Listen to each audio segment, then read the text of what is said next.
Heyo, Plaidman here. I am wearing plaid. I'm outside. I got a new DeWalt blower. I never had a blower. Hey, stop it. Well, I had a gas blower. Well, I didn't have it. My dad did. But I've never had one. Anyways, neither here nor there. I wanted a blower. Had wanted a blower for a while. And I have like an unofficial rule with tattoos and with tools, apparently, where if you want a thing and you find that there's numerous times that you could use it if you had it, I mean, or I guess with tools it only takes like one major time, but anyways, then you should probably buy it. So we bought one. Yay. Today I just want to do kind of a short thing about Black Mirror episode season 2 episode 2. It's called White Bear. And I just saw it. It's not my favorite episode, not by a long shot. Hey, parent. Sorry, one of my dogs is trying to hump my other dog. Part of it's dominance, I think. I hope that's what it is. It's annoying. Anyways, the episode. So I don't want to spoil it. This is going to be difficult to not spoil the episode because it's been a bit. Simply put, you have a woman who wakes up and it seems like the world is kind of broken into 3 groups. People who watch, people who hunt, and then people who are not either of those things. And apparently there's something like a signal, and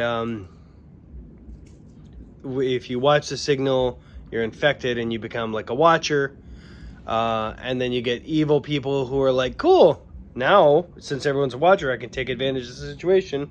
And they do. And they take advantage of the situation by killing people, purge style. Baron. Sorry. And then it becomes a whole different thing. The episode becomes a whole different thing. And I don't really want to ruin it for you. I kind of want you to watch it. But what I want to talk about is... and it kind of coincides with this interesting concept I've been wanting to make a video about. So in a weird way, I'm making a video. I'm not trying to rep DeWalt here. In a weird way, I get to kind of do a twofer. So the concept is incarceration. So somebody commits a crime. And obviously there's degrees of crime. And we as a society have established for a long time this concept of amount of, like, based on the crime, there's a certain amount of years incarcerated. And interestingly enough, that has persisted. And then on top of that, I would say our jails have gotten better, humanity-wise. Like, it used to be, you get like a crust of bread and that's it. And in a really dank, dark cell, and that's it. And you're lucky to survive. You're lucky even if, hey, your term's up and they did their admin correct and then you could go out. That's how it kind of used to be. Now, it's like all official, and then, you know, if you're a 10-year sentence, you might get out in 5 if on good behavior. It's a whole thing. And it's kind of an interesting thing. I follow a guy on YouTube. I follow him on podcasting called Tim Pool. And what he does, his perspective is that people are incarcerated. Like, it doesn't matter how bad the crime is. It's not okay for us as human beings to decide if another person deserves to die. And frankly, to kill another person. Now, self-defense is kind of a different thing. But that's kind of his point. Is like, death penalty should not be a thing. Other humans shouldn't kill other humans. Even if under no circumstance. Now, I don't agree with his take on it. Sorry, my dogs are being extra. Hey, knock it off. Anyways, I don't agree with his perspective. But it argues a certain point. And here's the thing.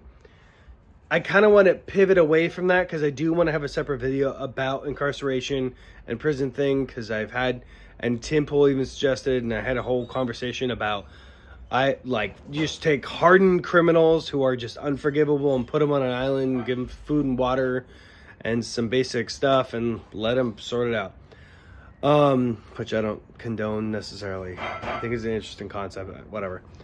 But you run into this interesting thing of like, imagine if somebody did something that's so uncouth that they should never be part of human society.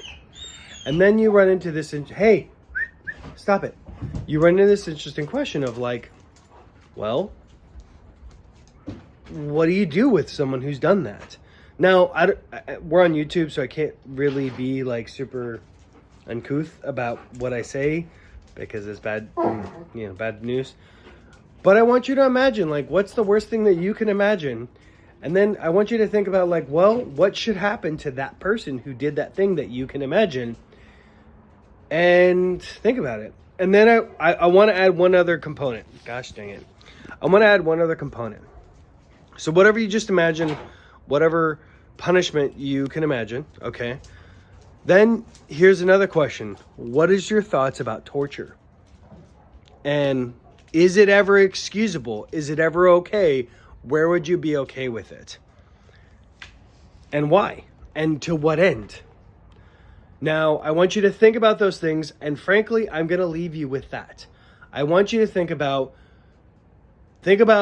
crimes and what is the value of time?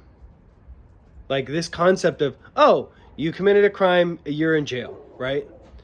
And who decides and why that's valuable and why that makes sense? Okay, mind you, our criminal system is garbage, but that's our jail system, our prison system is garbage. But that's kind of a separate conversation, which I'll talk about later. But, okay, you commit a crime and you lose a year of your life because you're incarcerated. Commit a heavier crime, 10 years.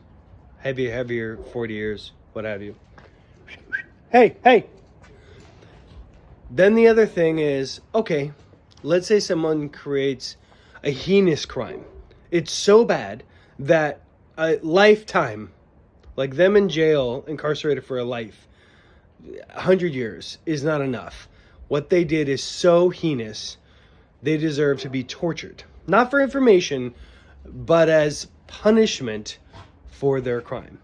Because torture is commonly used worldwide, in many, many countries, America included, as a form of getting information. There's a lot of back and forth as to whether it's a viable way to get information, whatever.